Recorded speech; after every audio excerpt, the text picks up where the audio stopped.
जय हिंद। मैं Nirmal Singh, sub inspector reserve company Ambala छावनी। आज मैं आपको सीएसआर के बारे में बताना चाहूँगा। सीएसआर क्या है? CSR means character service role, जिसे हिंदी में चरित्र पंजिका कहते हैं। इस चरित्र पंजिका में बल सदस्य की सर्विस से संबंधित सभी रिकॉर्ड मेंशन किया जाता है। जब किसी व्यक्ति को आरपीएफ में भर्ती किया जाता है तो सर्वप्रथम भर्ती किए गए व्यक्ति का सीएसआर तैयार किया जाता है।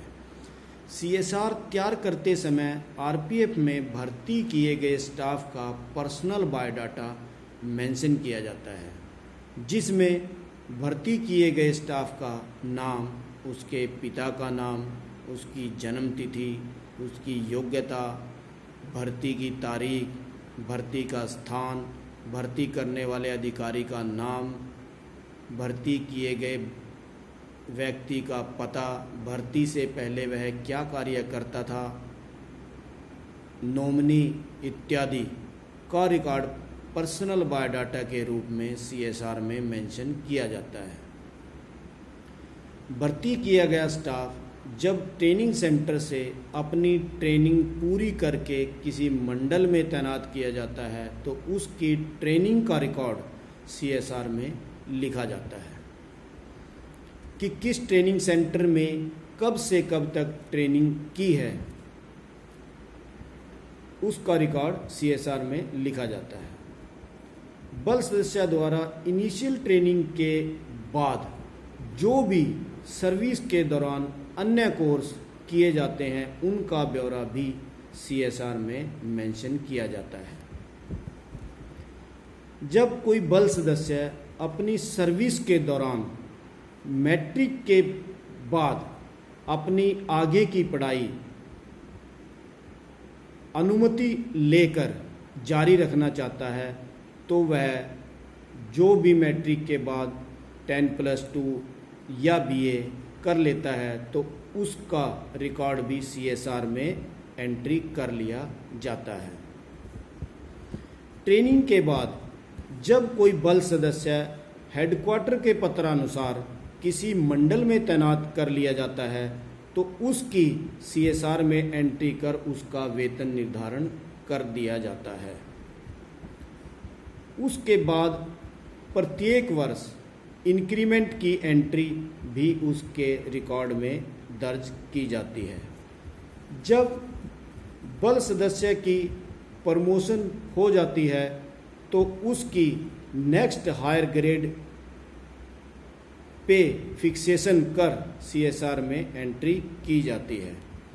यदि किसी बल सदस्य की सर्विस के दौरान एक रैंक में 10 वर्ष हो जाते हैं या कोई प्रमोशन नहीं मिलता है तो उसे एमएसीपी के बाद नेक्स्ट हायर ग्रेड पे का लाभ दिया जाता है, जिसका रिकॉर्ड सीएसआर में कर लिया जाता है। इनिशियल ट्रेनिंग से पहले भर्ती किए गए स्टाफ का मेडिकल परीक्षण अधिकृत रेलवे डॉक्टर से कराया जाता है, जिसकी एंट्री सीएसआर में की जाती है। इसके अलावा प्रत्येक बल सदस्य की 3 वर्ष बाद आवधिक चिकित्सा परीक्षण कराया जाता है, जिसकी एंट्री सीएसआर में कर ली जाती है, जिसे पीएमई भी कहते हैं। जब किसी स्टाफ का ट्रांसफ़र एक पोस्ट से दूसरी पोस्ट, एक मंडल से दूसरे मंडल या एक रेलवे से दूसरी रेलवे में हो जाता है तो उसकी प्रविष्टि सीएसआर में की जाती है। जब किसी बल सदस्य द्वारा अपनी ड्यूटी का निर्वहन सही प्रकार से नहीं किया जाता है या ड्यूटी के प्रति गफलत करता पाया जाता है तो उसे सक्षम अधिकारी द्वारा दंड भी दिया जाता है, जिसकी प्रविष्टि सीएसआर में की जाती है। इसके अलावा प्रमोशन, जब किसी बल सदस्य का आरपीएफ रूल 70 या आरपीएफ रूल 72 के तहत प्रमोशन होता है तो उसका रिकॉर्ड भी सीएसआर में दर्ज किया जाता है। अब मैं आपको रिवार्ड के बारे में भी बताना चाहूँगा। बल सदस्यों द्वारा ड्यूटी के प्रति जो भी अच्छे कार्य किए जाते हैं उसके लिए समय समय पर उन्हें मंडल स्तर पर, जोनल स्तर पर और रेलवे बोर्ड स्तर पर रिवार्ड दिया जाता है, जिनकी एंट्री CSR में की जाती है। यह CSR एक प्रकार से बल सदस्य की जन्म कुंडली है, जिसमें बल सदस्य की एनरोलमेंट से लेकर टिल रिटायरमेंट तक का लेखा जोखा CSR में दर्ज होता है। जय हिंद।